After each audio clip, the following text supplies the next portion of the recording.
Hello students and welcome back to our YouTube channel Vidyam. मैं हूं Anshita Jindal, a graduate from SRCC. आज है हमारा डे नंबर 17। आज हमें करने हैं डायरेक्टिंग वाले चैप्टर का पेपर लीक। इसके करने वाले आज हम मोस्ट इंपॉर्टेंट क्वेश्चन यानी कि पिछले 5 सालों के previous year questions with answers आज मैं आपको यहाँ पर करवाने वाली हूँ। तो आपका ऑलमोस्ट पूरा चैप्टर जो है यहाँ पर काफी हद तक रिवाइज भी हो जाएगा, लेकिन स्टिल अगर कोई भी चैप्टर डिटेल में करना है तो डिस्क्रिप्शन में हमारी सारी फुल सिलेबस प्लेलिस्ट का लिंक है। पूरा साल मेहनत करके एक एक चैप्टर का एक एक टॉपिक हमने करवाया है, तो वो प्लेलिस्ट में से जाके आप अकाउंट्स, इको, बिजनेस हर चीज अच्छे से कर सकते हो।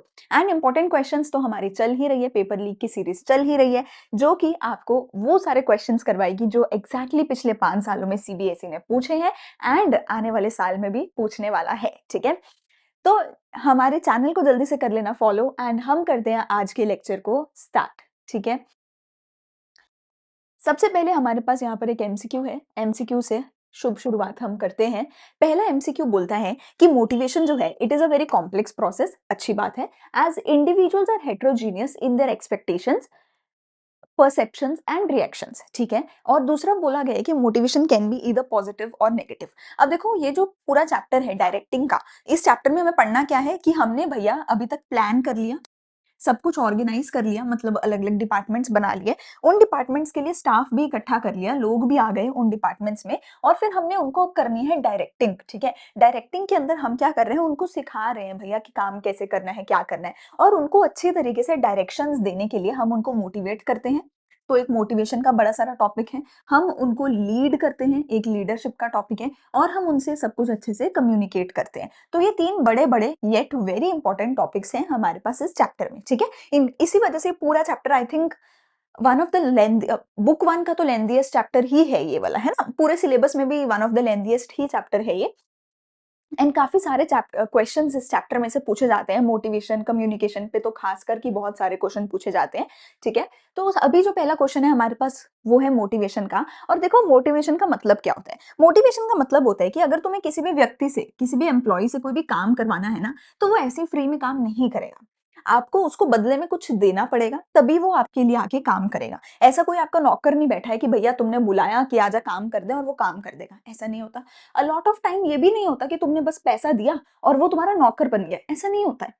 अगर तुम मेरा बैच खरीदते हो, अगर तुम मुझे पैसा देते हो कि मैम हमें पढ़ाओ, तो मैं आपके नौकर तो नहीं बन जाऊंगी। कुछ एक सर्टेन तरीके होंगे जिससे मैं आपको पढ़ाऊंगी। वही चीज एम्प्लॉय के साथ होती है। ठीक है ना, कि एम्प्लॉय आपका नौकर नहीं बन जाता है कि भैया पैसा दे दिया तो अब वो तुम्हारे अकॉर्डिंग ही सब कुछ करेगा, ऐसा नहीं होता। तुम्हें एम्प्लॉय को अच्छे से ट्रीट करना पड़ता है, तुम्हें एम्प्लॉय को रिस्पेक्ट देनी पड़ती है, तुम्हें एम्प्लॉय को रिकॉग्निशन देनी पड़ती है, उनको कुछ एक एक्स्ट्रा पर्क्स देने पड़ते हैं, उनको शांति से, मतलब अच्छे तरीके से ट्रीट करना पड़ता है, अच्छा बिहेव करना पड़ता है, उनको वो सब भी देना पड़ता है। और उन्हीं सब चीजों से एम्प्लॉय मोटिवेट होता है कि वो काम करे। अगर तुम एक ऐसी ऑर्गेनाइजेशन में हो जहां पे पैसा तो ठीक मिल रहा है, पर तुम्हें दिन रात बहुत बुरा बिहेव किया जाता है, बहुत बुरा ट्रीट किया जाता है, तो एम्प्लॉय छोड़ के चला जाएगा। वो कहेगा अपना पैसा अपने पास रख, मैं इस तरीके का बिहेवियर सहन नहीं करूंगा। बहुत एम्प्लॉय छोड़ के जाते हैं।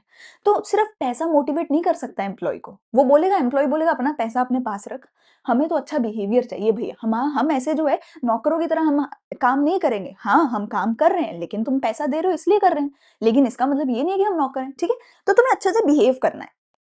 लेकिन अब अच्छे से बिहेव का क्या मतलब है, अब पर्क्स देने इसका क्या मतलब है, अच्छा एनवायरनमेंट देना इसका क्या मतलब है, ये सब वेरी करेगा, ये सब डिफर करेगा हर इंसान के लिए। किसी को तो तुम थोड़ा गुस्सा करोगे वो सह लेगा, कोई बिल्कुल भी नहीं सहेगा, है ना। कोई बोलेगा अरे मेरे पे थोड़ा सा भी गुस्सा कैसे कर दिया, जरा सा भी कैसे चिल्ला दिया। तो हर एक इंसान के लिए ना वो बिहेवियर अलग होता है, हर एक इंसान के लिए ना वो मोटिवेशन अलग होती है। वही चीज यहाँ पे बोली गई है कि भैया जो इंसान है ना वो हेट्रो यानी कि डिफरेंट है। हाँ, जो इंसान है ना वो बहुत डिफरेंट है। हर इंसान की एक्सपेक्टेशन अलग है, परसेप्शन अलग है, रिएक्शन अलग है। इसलिए हर इंसान को सेम चीज से मोटिवेट नहीं कर सकते। इसलिए मोटिवेशन जो है वो बहुत कॉम्प्लेक्स है। तुम्हें इंसान को समझना पड़ता है, उसकी जरूरतों को समझना पड़ता है, और उसे वही देना पड़ता है जो उस पर्टिकुलर इंसान को चाहिए।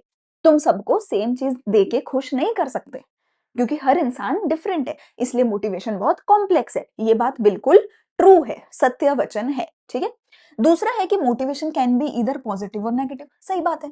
कई बार तो तुम बोलोगे कि बेटा अगर अच्छे नंबर आ गए तो तुम्हें बाइक दिलाऊंगा, एक तो पॉजिटिव मोटिवेशन ये होगी। दूसरा क्या होगा, अगर अच्छे नंबर नहीं आए ना टांगे तोड़ूंगा तेरी, ये नेगेटिव मोटिवेशन हो गई, ठीक है? तो नेगेटिव मोटिवेशन में क्या होगा कि तुम्हें हर वक़्त बुरा बोला जाएगा। अरे इतने से क्या होता है? और अच्छे लेके आ फिर देखेंगे। तो इससे अच्छा तो तू कर ही नहीं सकता, तेरा दोस्त कर लेता 90, तू नहीं ला सकता 90।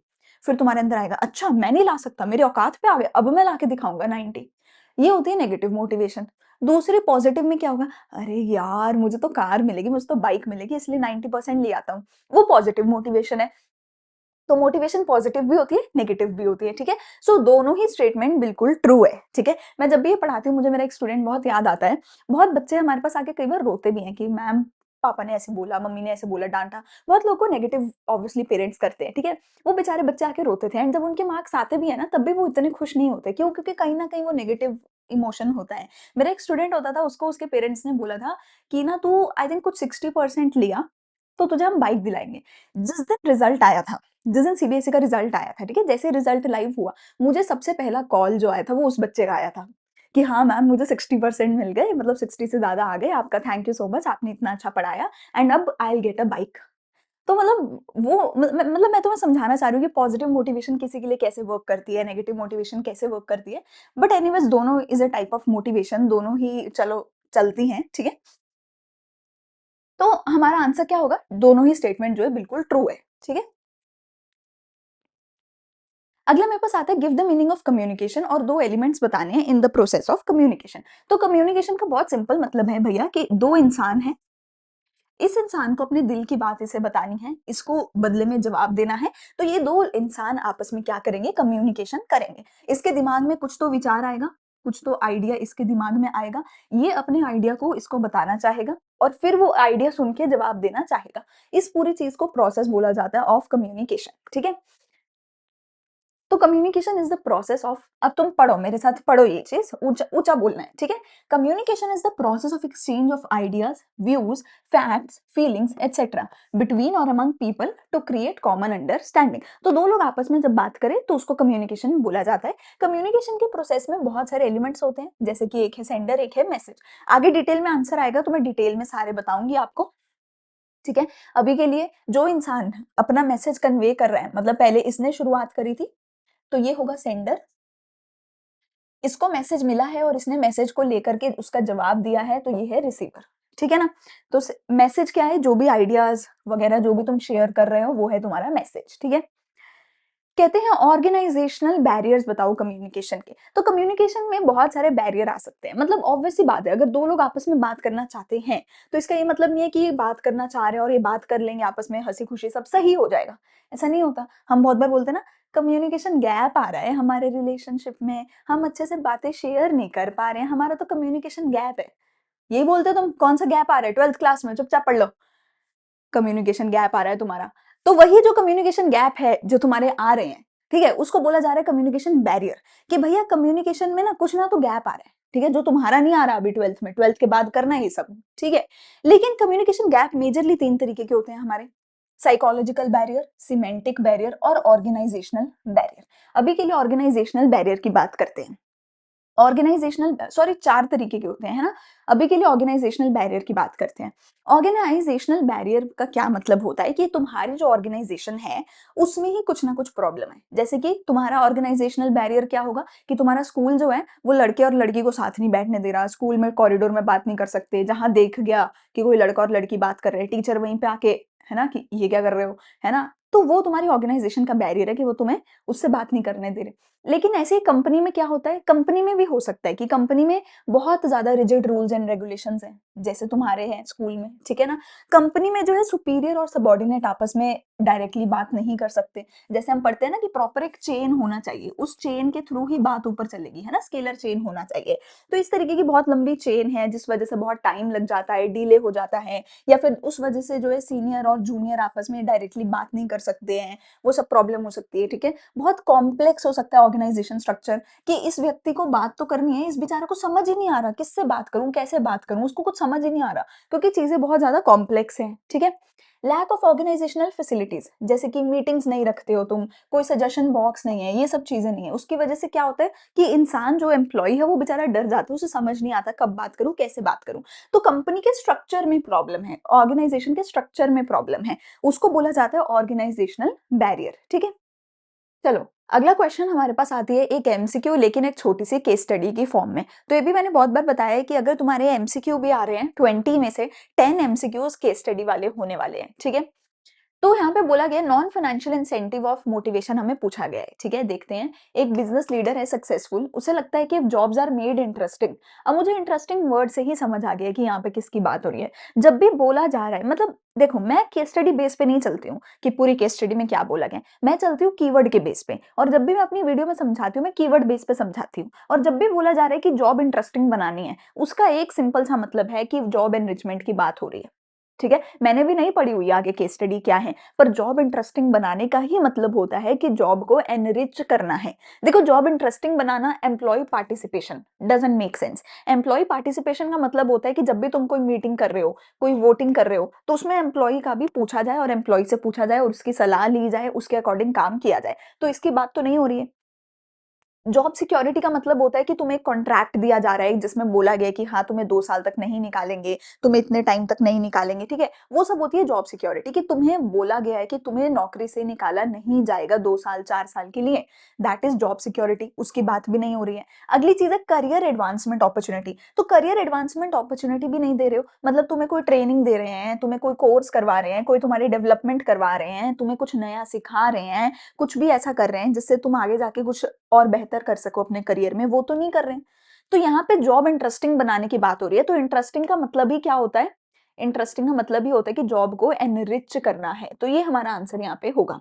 आगे तुम बाकी पढ़ के देख सकते हो, by including variety of work, content, providing meaningful experience, the job themselves become a source of motivation कि जॉब ही एक सोर्स ऑफ मोटिवेशन बन जाए। तो इसको क्या बोला गया है? जॉब एनरिचमेंट, ये क्या है? नॉन फाइनेंशियल इंसेंटिव है।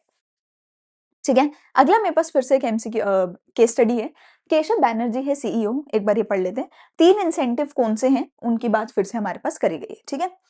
तो केशव बैनर्जी हैं हमारे पास कोई तो, ठीक है? This whatever. He believes that if needs of employees are taken care of, कहते हैं अगर एम्प्लॉयी की नीड का ध्यान रखा जाए, तो एम्प्लॉयी भी जो है तुम्हारे कस्टमर का अच्छे से ध्यान रखेगा। मुझे लग रहा है यहाँ पे एम्प्लॉयी को पर्क्स वगैरह देने की बात करी गई है। आगे देखते हैं। In the company, various benefits are provided to the employees to help them meet their medical and housing needs, etc. यहाँ पर एक एम्प्लॉई को जो भी पर्क्स हम देते हैं, ठीक है? जो कि नॉट कि मैं तुम्हें 10,000 रुपए दे रही हूँ, नहीं, पर मैं बोल रही हूँ कि तुम्हें मैं एक घर रेंट पे दे दूँगी फ्री में, यानी कि जो तुमने 10,000 का रेंट भरना था, अब वो तुम्हें नहीं भरना पड़ेगा। तो हम तुम्हें अलग-अलग पर्क्स दे रहे हैं, ठीक है? उसकी बात यहाँ पे हो रही है, तो ये हो गया पहला। It is also providing benefits like gratuity at the time of their retirement. ये हो गया मेरा फाइनेंशियल इंसेंटिव कि आपको जो है रिटायरमेंट प्लानिंग करके यहाँ पे दी जा रही है। आगे देखते हैं। एम्प्लॉयज को बहुत अपॉर्चुनिटी दी गई है स्किल डेवलपमेंट करने की, यानी कि करियर एडवांसमेंट अपॉर्चुनिटी एम्प्लॉय को दी गई है to improve their skills and to be promoted to the higher level jobs, ठीक है? तो मुझे यहाँ पर 3 इंसेंटिव जो दिख रहे हैं बहुत क्लियरली, सबसे पहला तो मेरे पास है कि ये पर्क्स दे रहे हैं। पर्क्स की जगह पे तुम्हें बेसिकली क्या लिखा जाता है?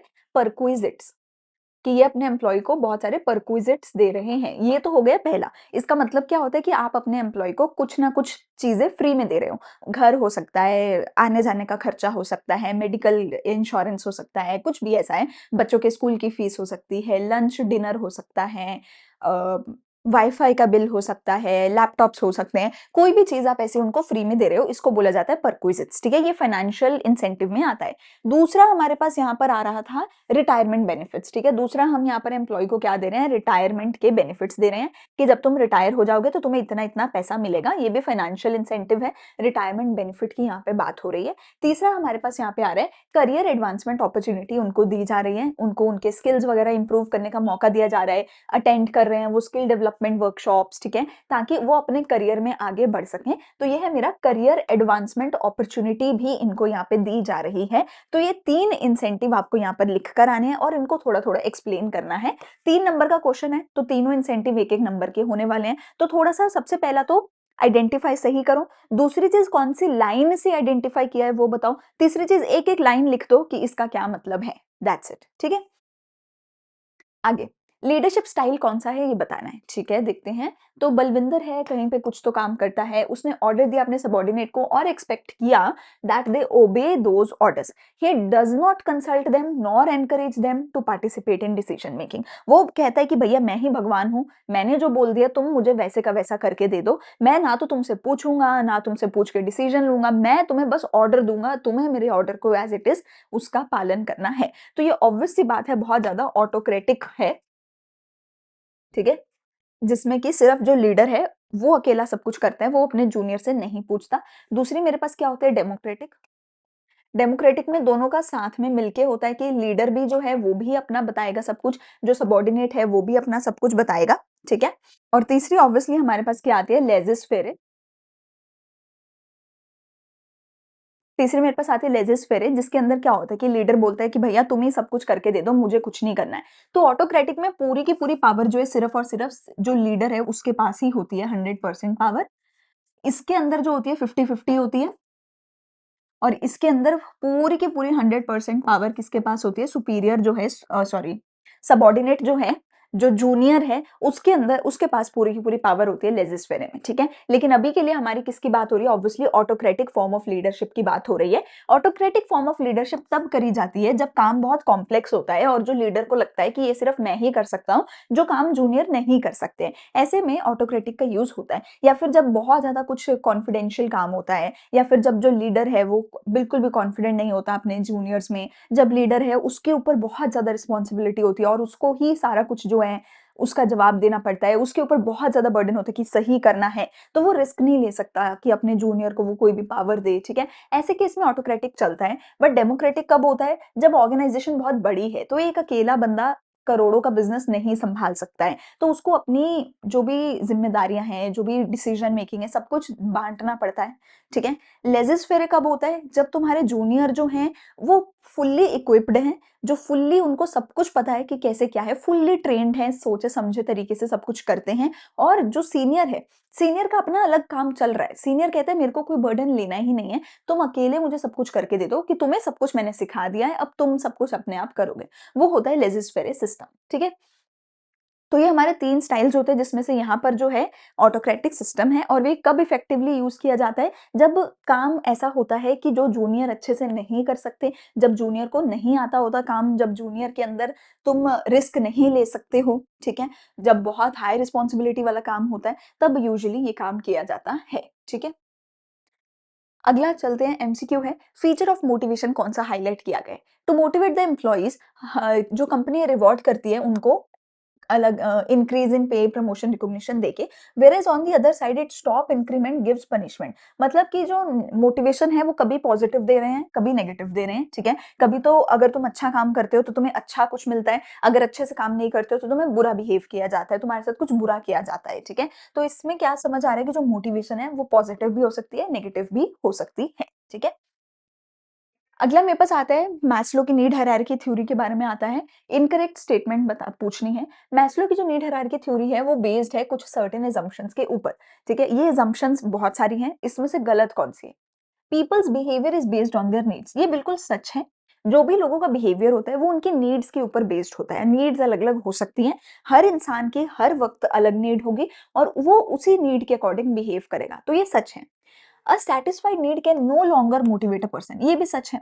अगर मेरे पास ऑलरेडी एक गाड़ी है, तुम मुझे गाड़ी देके मोटिवेट नहीं कर सकते। अगर ऑलरेडी मेरे पास ठीक-ठाक घर है, तुम सेम लेवल का घर देके मोटिवेट नहीं कर सकते। अगर मैं ऑलरेडी 10 लाख कमा रही हूँ, तो मुझे 10 लाख से मोटिवेट नहीं कर सकते, तुम्हें मुझे एक्स्ट्रा देना पड़ेगा, ठीक है? Peoples need are in hierarchical order starting from the basic needs to higher level needs, सही बात है। बेसिक से शुरू होकर हायरार्की होती है और ऊपर हायर लेवल तक जाती है, ये तो हमें दिख रहा है। A person moves to lower level of need only when a higher level is satisfied, ये उल्टा होगा। A person moves to higher level need only when the lower level is satisfied, तो ये उल्टा लिखा हुआ है, ये फॉल्स स्टेटमेंट है, तो ये मेरा आंसर होगा।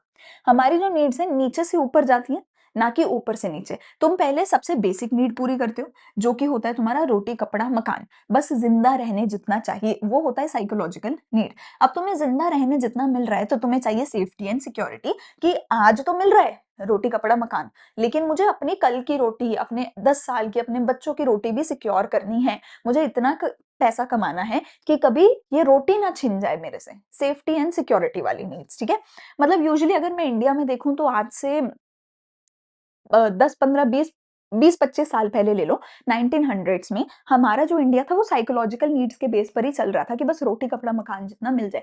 फिर जो हमारे मतलब हमारे दादा की जनरेशन तक जो लोग हैं, वो यूजुअली इसमें चल रहे थे क्योंकि वो तभी हमारा देश आज़ाद हुआ था, गरीबी बहुत ज़्यादा थी। फिर जो हमारे माँ-बाप की जनरेशन आई, वो पहुँचे सेफ्टी तक कि उनके पास ऑलरेडी उनको रोटी, कपड़ा मिल रहा था, उसको बस सस्टेन करना था ताकि वो अपने आने वाली जनरेशन को अच्छा रोटी, कपड़ा, मकान सस्टेनेबल करके दे सकें। ऐसा दे सके कि हमारे जो बच्चे हैं, वो रोटी, कपड़ा, मकान से ऊपर बढ़ के अब सोचें, ठीक है? तो अब जो हमारी नीड्स हैं, अब हम लोग जो हैं, अब हम लोग सोचते हैं, हमारी जनरेशन सोचती है सोशल नीड्स के बारे में कि मुझे इंस्टाग्राम भी चाहिए, मुझे दोस्ती भी करनी है, मुझे ये भी करना है, मुझे ग्रुप्स भी बनाने हैं, मुझे ग्रुप का हिस्सा भी बनना है, मुझे पार्टी में भी जाना है, मुझे जैसा लोग कर रहे हैं वैसा करना भी है। तो ये अब हमारी जनरेशन जो है वो सोशल नीड्स तक पहुँची है, ठीक है?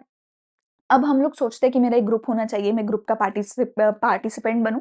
जब हम ग्रुप का पार्टिसिपेंट बन जाएँगे तो प्रोबेबली हमसे जो अगली जनरेशन होगी, फिर वो करेगी अपनी एस्टीम नीड्स को पूरा, ठीक है? आज अभी भी थोड़ा-थोड़ा हम इस तरफ जा रहे हैं कि अब हम शोशेबाज़ी की तरफ आ गए हैं। अब हमें चाहिए कि मैं सबसे बेस्ट दिखूँ, अब मैं सिर्फ़ ग्रुप में रहूँ नहीं, मैं ग्रुप का लीडर दिखूँ, ग्रुप में सबसे बेस्ट गाड़ी हो, सबसे ऊँचा ओहदा हो, सबसे ऊँचा नाम मेरा हो, ठीक है? और फिर उसके बाद आ जाएगी सेल्फ एक्चुअलाइज़ेशन नीड्स। उसका क्या मतलब होगा कि ये जो सब मुझे मिला है बस मैं इसको मल्टीप्लाई करता चला जाऊँ, ये सबको बढ़ाता ही चला जाऊँ। फिर आ जाएगी सेल्फ एक्चुअलाइज़ेशन हमारी नीड्स, ठीक है? तो ये लोअर से हायर में जाती है, तो हमारा ये असम्पशन गलत था, बाकी सारे सही थे। इसको भी उल्टा कर दिया जाए तो ये भी सही हो जाएगा। अगला आता है एमसीक्यू। कहते हैं करेक्ट ऑप्शन क्या है देखते हैं। Leadership indicates the ability of an individual which influences the behaviour of others. कहते हैं लीडरशिप से लोगों की एबिलिटी पता चलती है दूसरों को इन्फ्लुएंस करने की। ऑब्वियस बात है, जो एक लीडर होगा वही तो दूसरों को इन्फ्लुएंस करेगा, वही तो दूसरों को बताएगा कि तुम्हें कैसे चलना है। तो हाँ, ये बिल्कुल सच है। Leadership is exercise to achieve personal goals of the leader. जी नहीं, पर्सनल गोल के लिए कोई भी लीडर नहीं बन सकता। अगर मैं तुमसे बोलूं भैया मैं सिर्फ अपने लिए लीडर हूं, तो तुम बोलोगे अबे जाना, तेरे गोल है तू पूरा कर, हम क्यों पूरा करें? तू अपना खुद देख, हम क्यों देखें, है ना? लेकिन अगर मैं बोलूँ कि भाई तुम्हारे नंबर नहीं आ रहे इसलिए मैं तुम्हें पढ़ाऊँगी, तुम्हारे नंबर नहीं आ रहे मैं तुम्हारे नंबर लेकर आऊँगी, मैं तुम्हें जो है अच्छा पढ़ाऊँगी, अच्छे मार्क्स लाऊँगी, मैं तुम्हारा फ्यूचर सिक्योर करूँगी। तो तुम बोलोगे कि हाँ, हमारे पूरे ग्रुप के गोल्स के लिए आप काम कर रहे हो, तो हम आपके लिए आपको अपना लीडर बनाएँगे, ठीक है? तो 2 गलत है, 1 करेक्ट है, ठीक है? आगे चलें। अगली मेरे पास आती है एक केस स्टडी, जो केस स्टडी में क्या बोला गया है, the above case highlights 2 communication barriers. कोई 2 बैरियर्स हैं जिसको हमें यहाँ पे एक्सप्लेन करना है, फाइंड आउट करना है, ठीक है? तो देखते हैं, एक बिज़नेस प्रोसेस आउटसोर्सिंग सेंटर है, बीपीओ सेंटर है हमारे पास, जो डील करता है conversion of voice report this, ठीक है? वो कुछ तो काम करता है, 40 एम्प्लॉइज़ हैं उसके पास। वो इंश्योर करते हैं कि जो एम्प्लॉइज़ हैं, उनको एटलीस्ट एक फॉरेन लैंग्वेज तो अच्छे से आनी चाहिए, एक इंडियन लैंग्वेज अच्छे से आनी चाहिए। एम्प्लॉयी को ट्रेनिंग वगैरह दी गई है ताकि वो अच्छे से काम-वाम कर सके अपना, ठीक है? बट बहुत सारी फ्रीक्वेंट कंप्लेंट्स आती हैं कि सम ऑफ द जो एम्प्लॉइज हैं, it was observed they were facing problem in decoding the message as they were not proficient with the language. तो कहते हैं कि भैया एक तो हमें बहुत ज्यादा प्रॉब्लम आ रही है लैंग्वेज की, क्योंकि एक फॉरेन और एक इंडियन लैंग्वेज आनी चाहिए थी, ठीक है? लेकिन वो उनको लैंग्वेज नहीं आती है जिसमें भी वॉइस मैसेज आ रहा है, तो लैंग्वेज की बहुत प्रॉब्लम है। उसकी वजह से क्या हो रहा था, वो मिस्टेक कर रहे थे, डिफरेंट मीनिंग, अलग-अलग मीनिंग निकाल रहे थे वो मैसेज का, ठीक है? Not only this, sometimes there were technical words used in the voice report, और फिर कुछ टेक्निकल जार्गन्स भी थे, कुछ टेक्निकल वर्ड्स भी यूज किए जा रहे थे जिनका एक्चुअल मीनिंग जो है हमारे एम्प्लॉयज को समझ नहीं आता था, जिसकी वजह से बहुत ज्यादा हमें प्रॉब्लम हो रही थी। तो बहुत क्लियरली दो चीजें हमें दिख रही हैं, एक है टेक्निकल जार्गन और एक है लैंग्वेज प्रोफिशिएंसी की। दो प्रॉब्लम्स हमें यहाँ पर क्लियरली दिख रही हैं। ये जो दोनों ही हैं, ये हमारी सिमेंटिक बैरियर के अंदर आती हैं, ठीक है? तो हमारे पास ये दोनों ही जो है सिमेंटिक बैरियर के अंदर आती हैं। सिमेंटिक में भी हमारे पास दो क्या है, एक तो लैंग्वेज बैरियर है और दूसरा मेरे पास जो है टेक्निकल जार्गन की बात यहाँ पे हो रही है। देखो सिमेंटिक बैरियर का क्या मतलब होता है कि जब आप अपने मैसेज को एनकोड करते हो या डिकोड करते हो उस पर्टिकुलर पॉइंट पे प्रॉब्लम आती है। जब एनकोडिंग या डिकोडिंग की प्रॉब्लम हो तो उसको सिमेंटिक बैरियर बोला जाता है, ठीक है। ऑर्गेनाइजेशनल बैरियर क्या था कि तुम्हारी ऑर्गेनाइजेशन, तुम्हारी कंपनी में कोई प्रॉब्लम है। एक होता है पर्सनल बैरियर कि जो इंसान है उस पर्टिकुलर पर्सन की कोई बैरियर है। एक होता है साइकोलॉजिकल बैरियर। साइकोलॉजी क्या होता है, तुम्हारे दिमाग में कुछ गड़बड़ है, तुम्हारे दिमाग में कुछ बैरियर है, ठीक है। तो ये अलग अलग बैरियर्स होते हैं। इनमें से अभी जो बात हो रही है वो है सिमेंटिक बैरियर, जो कि एनकोडिंग या डिकोडिंग के टाइम पे होता है। इस केस में जब तुम उसकी लैंग्वेज को डिकोड नहीं कर पा रहे हो, ये एक बैरियर है। जो भी उसके टेक्निकलिटीज हैं तुम उसको समझ नहीं पा रहे हो, ये एक बैरियर हमारे पास देखने को मिलता है, ठीक है। तो इनको आइडेंटिफाई करना है, आइडेंटिफाई आप कर दोगे। एक यहाँ पे जहाँ पे लैंग्वेज लिखा है ये वाली लाइन को इस्तेमाल करोगे, एक जहाँ पर ये टेक्निकल वर्ड्स लिखा है इसको इस्तेमाल करोगे, और इनको थोड़ा थोड़ा एक्सप्लेन करना है, वो आप कर सकते हो, ठीक है। इंपॉर्टेंस ऑफ डायरेक्टिंग के हमें 4 पॉइंट्स बताने हैं। तो इंपॉर्टेंस के देखते हैं, बहुत सारे पॉइंट्स होते हैं इंपॉर्टेंस के, आप कोई भी 4-5 लिख सकते हो जो भी आपको अच्छे लगे, ठीक है। Directing helps to initiate action by people in the organisation. कहते हैं कि तुम्हारी कंपनी में जितने भी लोग हैं, तुमने लोगों को बुलाया, उनको एक डिपार्टमेंट में बिठाया, उनकी स्टाफिंग कर ली, सब कर लिया, पर जब तक तुम उनको काम बताओगे नहीं, काम सिखाओगे नहीं, मोटिवेट नहीं करोगे, लीड नहीं करोगे, कम्युनिकेट नहीं करोगे, सुपरवाइज नहीं करोगे, तब तक वो एक्शन ही नहीं ले पाएंगे, तब तक वो काम कर ही नहीं पाएंगे, वो आके बैठे रहेंगे, चाय पीते रहेंगे, है ना। उनको तुम्हें डायरेक्शन देनी पड़ेगी, तभी वो काम शुरू करेंगे, तभी वो जो भी तुम्हारी कंपनी का ऑब्जेक्टिव है उसको पूरा करेंगे। तुम्हें उनके डाउट्स को क्लैरिफाई करना होगा, तभी वो काम कर पाएंगे। डायरेक्टिंग से इंटीग्रेट होते हैं एम्प्लॉइज के efforts in organisation in such a way that every effort contributes towards the organisation का परफॉर्मेंस। कहते हैं हर एक इंसान अलग अलग दिशा में अगर जाएगा तो हर एक इंसान अपना अपना काम करेगा, पर हमें तो पूरी ऑर्गेनाइजेशन के कॉमन ऑब्जेक्टिव को पूरा करना है। तो तुम सब भटके हुए लोगों को सेम दिशा, सेम डायरेक्शन में लेकर जाओ, उन सबके एफर्ट्स को इंटीग्रेट करो, ये काम करता है डायरेक्टिंग, ठीक है। इससे एम्प्लॉइज जो हैं वो अपना रियलाइज कर पाते हैं पोटेंशियल, अपनी कैपेबिलिटीज, क्योंकि तुम उन्हें मोटिवेट करते हो। जब तुम किसी को मोटिवेट कर देते हो, अब तुम लोग भी सुनते हो ना यूट्यूब पे आके मोटिवेशनल वीडियोस, जब हम बोलते हैं, हम टीचर्स तुम्हें डांटते हैं, मोटिवेट करते हैं, कर लो, करो करो पढ़ो, तभी तुम पढ़ते हो ना। पढ़ तो तुम सभी सकते हो, कोई इंटेलिजेंट या नालायक नहीं होता, बात सिर्फ मोटिवेशन की होती है, हार्ड वर्क की होती है। तुम्हें पता ही नहीं कि तुम एक्चुअल में कितना पढ़ सकते हो, कितना पोटेंशियल है, कितना कैपेबिलिटी है। थोड़ा सा मोटिवेट कर दिया जाए तो तुम्हें लगता है मैं कर सकता हूँ, और फिर तुम करते हो, ठीक है ना। तो डायरेक्टिंग की वजह से एम्प्लॉइज जो हैं वो अपने फुल पोटेंशियल पे काम कर पाते हैं। Directing facilitates introduction of changes in the organisation. अगर कोई भी ऑर्गेनाइजेशन में चेंज करना है तो वो बहुत ईजी हो जाता है, क्योंकि इजीली तुम लोगों को मोटिवेट करते हो, लीड करते हो, तो लोग इजीली किसी भी चेंज को अडेप्ट कर सकते हैं। और इससे ऑर्गेनाइजेशन में स्टेबिलिटी आती है, बैलेंस आता है, बिकॉज हर एक एम्प्लॉय मोटिवेटेड है, खुश है, कोऑपरेट कर सकता है, अच्छे से काम कर सकता है। तो एम्प्लॉइज जो हैं स्टेबल रहते हैं, एम्प्लॉइज छोड़ के नहीं जाते हैं तुम्हारी कंपनी को। तुम अगर उनको अच्छा एनवायरनमेंट देते हो, अच्छी डायरेक्शन देते हो, तो अच्छे से ऑर्गेनाइजेशन में बैलेंस बन के कोऑपरेशन के साथ काम चलता रहता है, ठीक है। आगे देखें, अगला मेरे पास बोला गया 2 नॉन फाइनेंशियल इंसेंटिव समझाने हैं, पार्टिसिपेशन और क्लाइमेट। मैं वैसे पार्टिसिपेशन का बता ही चुकी हूँ। पार्टिसिपेशन का मतलब होता है कि जब भी तुम कोई डिसीजन ले रहे हो, जब भी कोई मीटिंग कर रहे हो, जब भी कोई वोटिंग हो रही है, जब भी कोई चेंज लाने की बात हो रही है, जब भी कुछ नया इंट्रोड्यूस करने की बात हो रही है, उन सभी टाइम पे तुम अपने एम्प्लॉइज को बुलाओ, उनसे पूछो कि हम ऐसा-ऐसा करने का सोच रहे हैं, तुम्हारा क्या ओपिनियन है? ठीक है? तुम चाहे तो वो चीज़ बाद में करो या ना करो, वो तुम्हारे ऊपर है, पर एटलीस्ट तुम्हें एम्प्लॉयी से पूछना चाहिए। अगर एम्प्लॉयी सोचो रोज़ यहाँ पे आके काम करता है, एक दिन वो सडनली आए और उसे पता चले कि पूरा सब कुछ ही बदल दिया, तो वो हैरान हो जाएगा, यार कल तो ऐसा था, आज पूरा बदल दिया, मुझे बताया भी नहीं, मुझसे पूछा भी नहीं, मेरे से सलाह भी नहीं ली। एम्प्लॉयी को अच्छा नहीं लगेगा, ठीक है ना? तो तुम्हें एम्प्लॉयी को पार्टिसिपेशन कराना है, उसको भी हर चीज़ में इंक्लूड करना है, ठीक है? इससे एम्प्लॉयी जो है खुश होगी, एम्प्लॉइज़ जो हैं मोटिवेट होंगे, एम्प्लॉइज़ को लगेगा कि हाँ, हम भी एक ज़रूरी हिस्सा हैं, ठीक है? अगला आता है ऑर्गेनाइजेशनल क्लाइमेट। तुम अच्छा एनवायरनमेंट बना के रखो, मतलब एक एम्प्लॉय ना खुशी से आए कि अरे काम करने जाना, एक वो डर से आए, हाय आज क्या बोलेगा, हाय आज किस बात पे डांटेगा, हाय आज क्या बोलेगा मेरा बॉस, है ना। फर्क होता है दोनों चीजों में यार। खुशी से काम करते हो जल्दी होता है, अच्छा होता है। गुस्से में काम करते हो तो जल्दी भी नहीं होता, अच्छा भी नहीं होता, काम खराब भी होता है। तो ऑर्गेनाइजेशन में अच्छा क्लाइमेट बना के रखो, साफ सुथरी जगह रखो, सुंदर रखो, ठीक है। एम्प्लॉयज को थोड़ी ऑटोनॉमी दो, कुछ रिवॉर्ड दो, उनको कंसीडर करो काम करते हुए, रिस्क टेकिंग उनके साथ मिलके करो, डिस्कशंस उनके साथ मिलके करो, प्यार से बात करो, उनको इन्वॉल्व करो, ठीक है? तो ये सारी चीज़ें करोगे तो ऑब्वियसली एम्प्लॉइज़ मोटिवेट रहेंगे, ठीक है? अगला, state the need of employees recognised, कुछ नीड रिकॉग्नाइज़ करिए मैस्लो की थ्योरी के अकॉर्डिंग, देखते हैं।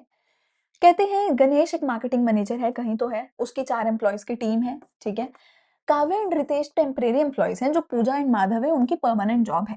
चारों ही जो है काम बहुत हार्डली करते हैं, वर्क हार्ड करते हैं, कंसिस्टेंटली टारगेट्स पूरे करते हैं। Ganesh Jain wanted to reward them for their good performance. He understood that in all the human beings there exists a hierarchy of needs. So he identified the need level of each of the employees to provide motivation to them. मतलब ये सारी थी बकवास, हमें इससे कुछ लेना देना नहीं है। अब आगे बताएंगे। जो परमानेंट थे जॉब में with good pension plan were made permanent in the job with good pension plan and Pooja and Madhav को दिया गया ऑटोनॉमी स्टेटस। तो हमारे पास क्या क्या नीड्स आती है? सबसे पहले होती है नीचे साइकोलॉजिकल, फिर होती है सोशल नीड्स, सॉरी फिर होती है सिक्योरिटी नीड्स, सिक्योरिटी के बाद होती है हमारी सोशल नीड्स, फिर होती है हमारी एस्टीम नीड्स और फिर होती है हमारी सेल्फ एक्चुअलाइजेशन नीड्स, ठीक है? तो ये जो बेचारे दो थे जो परमानेंट अभी नहीं थे, बट उनको काम मिला हुआ था। वो अभी साइकोलॉजी वाली स्टेज पे चल रहे थे। उनको तो बस अभी तुमने रोटी कपड़ा मकान जैसा दे रखा था कि भैया हाँ, तुम्हें नौकरी तो मिल रखी है, पर परमानेंट नहीं है, कभी भी निकाला जा सकता है। वो अभी इस स्टेज पे थे। तो तुमने इससे हायर वाली स्टेज उनको दी और तुमने उनको क्या दिया? सेफ्टी एंड सिक्योरिटी नीड्स दी कि भैया तुम सिक्योर हो, तुम्हारी नौकरी परमानेंट है, तुम्हारी पेंशन भी है, आने वाली सारी जिंदगी के लिए तुम्हारा सब कुछ सिक्योर हो चुका है, तुम्हें सिक्योरिटी का डर नहीं है, ठीक है? फिर उसके बाद जो अगले आए उनको तुमने दिया ऑटोनॉमी स्टेटस। तो ये जो है इनका ऑब्वियसली सिक्योरिटी तो पहले से थी क्योंकि ये परमानेंट थे। अब ग्रुप ऑब्वियसली कंपनी में इनका अच्छा ग्रुप भी बना हुआ होगा, है ना? सोशल नीड भी ठीक-ठाक होगी। इनको तुमने दी एस्टीम नीड्स क्योंकि तुमने इनको ऑटोनॉमी स्टेटस दिया। मतलब तुमने इनको एक हायर स्टेटस दिया, एक हायर जॉब पोजीशन दी और इनको बोला कि अब से तुम अपने मालिक खुद हो, तुम अपना काम खुद से कर सकते हो। तो इनको दिया गया है एस्टीम नीड्स, ठीक है? तो जो पहले 2 थे उनको सेफ्टी सिक्योरिटी नीड्स दी गई क्योंकि उनको एक जो है ऑब्वियसली पेंशन तक का ज़िंदगी भर का सेफ्टी प्लान दिया गया। जो बाकी के 2 हैं उनको एस्टीम नीड्स दी गई कि भैया तुम्हें जो है अब हायर वो मिल रही है, हायर पोज़ीशन मिल रही है। असम्पशन्स की बात हम ऑलरेडी कर चुके हैं, ठीक है? असम्पशन कोई भी तुम लिख सकते हो। असर्शन रीज़न की बात करते हैं। Directing facilitates introduction of changes in the organisation. Obviously ये अभी हमने बोला ना, अगर अच्छे से डायरेक्शन करोगे तो चेंजेस को इजीली फैसिलिटेट कर पाओगे। ये अभी तो हमने इंपॉर्टेंस में पढ़ा है। It increases resistance to change. ये बिल्कुल ऑपोजिट हो गया बेटा। देखो अभी तुम बोल रहे हो कि चेंज कर सकते हैं, फिर तुम बोल रहे हो चेंज रेजिस्ट करोगे, चेंज नहीं करोगे। मतलब ये दोनों एक दूसरे के ऑपोजिट हैं। तो या तो ये सच होगा या वो सच होगा। ऑब्वियसली ये सच नहीं है, रीजन इज नॉट करेक्ट। तो एजर्शन सही है, रीजन फॉल्स है, ठीक है? अतुल काम कर रहा है एज एन एम्प्लॉय, प्रमोट किया गया है उसे as a supervisor. He knew how to get the work done by the workers and desired manner to achieve this, ठीक है? उसे काम करवाना आता था। Under his supervision even the workers who were reluctant started working अच्छे से, ठीक है? तो इससे क्या समझ आया? कहते हैं कि भैया वो एक बहुत अच्छा इंसान था, उसके अंडर लोगों को काम करना अच्छा लगता था, उसकी वजह से लोग जो है उसकी देख-रेख के अंदर, उसकी लीडरशिप के अंडर जो लोग नहीं अच्छे से काम करते थे, वो भी काम करने लग गए। ठीक है? अगला क्वेश्चन हमारे पास यहाँ पे आता है, बोला गया है कि Nimesh was working as a production manager, ठीक है? निमेश ने लेटर लिखा अपने जनरल मैनेजर को, पर रिजिड रूल्स वगैरह की वजह से उसका जो है सब कुछ डिले होता चला गया in getting sanction and order could not be placed. इस कम्युनिकेशन बैरियर को क्या बोला जाएगा? ऑब्वियसली ये क्या है? ऑर्गेनाइजेशन का बैरियर है क्योंकि ऑर्गेनाइजेशन में रूल्स व वगैरह बहुत ज़्यादा रिजिड थे। इसकी भी बात हम ऑलरेडी कर ही चुके हैं, ठीक है? कौन सा कॉन्सेप्ट है फिर से देखते हैं। Radhika faced difficulties in certain parlours. The marketing manager discovered that there was no proper exchange of facts ideas and views. अब proper exchange of facts idea views का क्या मतलब है कि यहाँ पे कम्युनिकेशन की बात हो रही है कि तुम एक्सचेंज कर रहे हो अपने आइडियाज व्यूज वगैरह। तो यहाँ पे कोई प्रॉपर कम्युनिकेशन नहीं हो रही थी। Vicky was enabled to effectively foster a common understanding. तो यहाँ पर जो है कम्युनिकेशन में बैरियर आ रहा है, कम्युनिकेशन अच्छे से नहीं हो रही है। ऑब्वियसली इसी की बात करी गई है, ठीक है? 5 एलिमेंट्स क्या हैं कम्युनिकेशन में? कम्युनिकेशन में क्या होता है? सबसे पहले जिस इंसान के दिमाग में कोई आइडिया आता है, जो अपने आइडिया कन्वे करना चाहता है, वो होता है एक सेंडर, ठीक है? अगर मैं तुम्हें कुछ बताना चाहती हूँ, मेरे दिमाग में कुछ तरकीब आई है जो मुझे बतानी है, सो आई एम द सेंडर, ठीक है? फिर जो भी मेरे दिमाग में आया है, मैं उसको एक अच्छे से मैसेज की फॉर्म में बनाऊँगी, मैसेज की फॉर्म में लिखूँगी, सुनाऊँगी, बोलूँगी, कुछ तो करूँगी, ठीक है? वो होगा मेरा मैसेज। उस मैसेज को मैं वर्ड्स में एनकोड करूँगी, लिखूँगी, बोलूँगी, मे बी प्रेज़ेंट करूँगी, आई विल डू समथिंग, ठीक है? Converting the message into symbols such as the words, pictures, gestures etcetera. फिर मैं एक तरीका ढूँढूँगी कि तुम्हारे तक वो मैसेज कैसे पहुँचाया जाए? यूट्यूब से, इंस्टाग्राम से, पीडीएफ से, टेलीग्राम से, व्हाट्सएप से कैसे भेजूँ? कॉल करूँ, क्या करूँ, है ना? ऑफलाइन क्लासेस दूँ, तो एक मीडियम, एक माध्यम चुनूँगी तुम्हारे तक मैसेज पहुँचाने का। फिर तुम उस मैसेज को क्या करोगे? रिसीव करोगे, तो तुम कौन होगे? रिसीवर, जो उस मैसेज को लेगा, पकड़ेगा, ठीक है? और तुम उस मैसेज को क्या करोगे? डिकोड करोगे, तुम उसको अपनी भाषा में समझोगे। अब बहुत बार होता है, जब भी तुम इंग्लिश सुनते हो ना, सुन इंग्लिश रहे होते हो, तुम्हारा दिमाग उसको हिंदी में ही डिकोड कर रहा होता है। तुम्हारा दिमाग उसको हिंदी में ही डिकोड कर रहा होता है। लॉट ऑफ टाइम हमारे साथ ये होता है, ठीक है? सो डिकोड कर रहे हो तुम उसको अपनी भाषा में। डिकोड करने के बाद तुम मेरे को क्या देते हो? उसका जवाब, ठीक है? तुम उसके बदले में मुझे क्या देते हो? कुछ भी रिस्पॉन्स तुम मेरे को वापस से देते हो। सो बिकॉज़ अब मैं भी अगर पढ़ाती चली जाऊँगी, मुझे नहीं पता तुम्हें समझ आ रहा है कि नहीं। सो आई आई आस्क इन द, है ना, लाइव क्लास में तो एटलीस्ट हम पूछते हैं, समझ आया कि नहीं? अभी तुम मुझे कमेंट करोगे, प्रेज़ेंट मैम, डन मैम, है ना? तो रिस्पॉन्स, और इस पूरे में क्या होती है? नॉइज़, कि कहीं पे मेरा नेटवर्क टूट जाएगा, कहीं पे तुम्हारा ध्यान कहीं और होगा, तो अच्छे से कम्युनिकेशन नहीं हो पाती है, ठीक है? नॉन फाइनेंशियल इंसेंटिव्स हैं, इनको एक-एक करके समझते हैं। पहला है स्टेटस। स्टेटस की ऑब्वियसली बात है कि तुम एक अच्छी पोज़ीशन दे रहे हो, हर किसी को चाहिए कि उसका नाम, उसका ओहदा ऊँचा होना चाहिए। तो तुम अलग-अलग चीज़ें अपनी कंपनी में लोगों को दे रहे हो, ठीक है? ऑर्गेनाइज़ेशन का क्लाइमेट अच्छा होना चाहिए, ये तो हमने बात ही कर ली। जॉब एनरिचमेंट की बात भी कर ली, एम्प्लॉयी पार्टिसिपेशन की बात भी हम कर चुके हैं, ठीक है? लीडरशिप स्टाइल, जिसमें subordinate act according to the command given by the manager and communication is one way. Obviously वो क्या है? ऑटोक्रेटिक स्टाइल है। इस ये भी हम ऑलरेडी समझ चुके हैं ना, ठीक है? तो यहाँ पर हमारे क्वेश्चंस काफी ज्यादा रिपीट होने लग गए हैं, एंड हेंसफोर्थ मैं यहाँ पे आज की क्लास को खत्म करती हूँ। लेकिन ये पूरे ही पीडीएफ में और भी काफी सारे क्वेश्चन हमारे पास हैं, जिसको तुम टेलीग्राम से ले सकते हो। काफी क्वेश्चन रिपीटेटिव ही हैं, पर इसको पूरे पीडीएफ को जरूर सॉल्व करना है टेलीग्राम से जाके। एंड मैं तुम्हें एक और चीज बता देती हूँ, इसमें हमारा जो एक टॉपिक है कम्युनिकेशन वाला, बैरियर्स टू कम्युनिकेशन, जिसमें मैंने तुम्हें समझा दिया सिमेंटिक बैरियर, ठीक है? जिसमें आपकी आती है टेक्निकल जार्गन हो गया, लैंग्वेज अच्छे से समझ नहीं आई है ना? आपने डिफरेंट मीनिंग समझ लिया है वर्ड्स का, सिंबल्स का, आपकी बॉडी लैंग्वेज को डिकोड आप नहीं कर पाए हो, ये सब चीज़ें आती हैं। ऑर्गेनाइजेशनल बैरियर है कि ऑर्गेनाइजेशन का क्लाइमेट अच्छा नहीं है, ठीक है? ऑर्गेनाइजेशन में रूल्स एंड रेगुलेशंस अच्छे नहीं है, ऑर्गेनाइजेशन में स्केलर चेन ऑफ अच्छी नहीं है, ठीक है?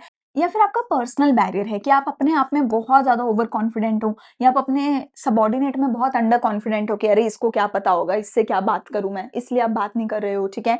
आपको लगता है कि अगर आप सबॉर्डिनेट से बात करोगे तो it will be a fear of challenge to authority, ठीक है? आपकी अथॉरिटी चैलेंज हो जाएगी, ठीक है? आपको, आप में एज अ पर्सन कुछ प्रॉब्लम्स हैं। या फिर हो सकता है साइकोलॉजिकल बैरियर। साइकोलॉजिकल बैरियर में क्या होगा कि तुम पहले से ही एक थॉट बना चुके हो कि ये बंदा तो अच्छा है ही नहीं, तो वो कुछ भी बोलता रहे तुम्हें अच्छा नहीं लगेगा। या तुम पहले से ही ट्रस्ट नहीं करते हो किसी बंदे पे, पहले से ही तुम्हारा जो है प्री ऑक्यूपाइड है तुम्हारा दिमाग, ठीक है? या तुम सुन ही नहीं रहे हो, तुम फिजिकली प्रेजेंट ही नहीं हो, या तुमने सुन लिया बट तुम्हारे रिटेंशन की प्रॉब्लम है, तुम्हें याद नहीं है, ठीक है? तो ये सारे जो बैरियर्स टू कम्युनिकेशन है, इनको प्लीज एक बार अच्छे से कर लेना, ठीक है? अगर तुम मेरे पीडीएफ्स देखोगे, मेरी वीडियोस देखोगे, तो मैंने इनके लिए आपको एक्रोनियम्स तक बताए हुए हैं कि इनको कैसे करना है, एक एक पॉइंट को। ये काफी ज्यादा इंपॉर्टेंट है, इसके ऊपर बहुत सारे क्वेश्चंस, बहुत सारी केस स्टडीज आती हैं। अभी आज की क्लास में भी हमने बहुत सारी देखी हैं, और भी बहुत सारी आपको इस पीडीएफ में मिल जाएंगी। तो ये टॉपिक मैं तुम्हें स्पेसिफिकली बोल रही हूँ, डिटेल में कर लेना, मेरे लेक्चर्स देख लेना, मैंने एक्रोनियम्स भी बता रखे हैं कि कैसे याद करना है। मेरे पीडीएफ्स में तुम्हें सब कुछ मिल जाएगा, विद एक्रोनियम सब कुछ मिल जाएगा, ठीक है? तो इसको अच्छे से कर लेना, बाकी सारा मैंने तुम्हें करवा दिया है। मैं मिलूंगी अगले लेक्चर में अगले चैप्टर के साथ। डन करके जाओ कि हाँ हमने पूरा चैप्टर डन कर लिया है, पूरा लेक्चर देख लिया है। एंड इंपॉर्टेंट मेरे क्वेश्चंस को, इस टॉपिक को, हर चीज को जरूर देखना, पूरी सीरीज, पूरा चैनल जरूर फॉलो करना। मिलते हैं अगले लेक्चर में। Thank you, bye bye.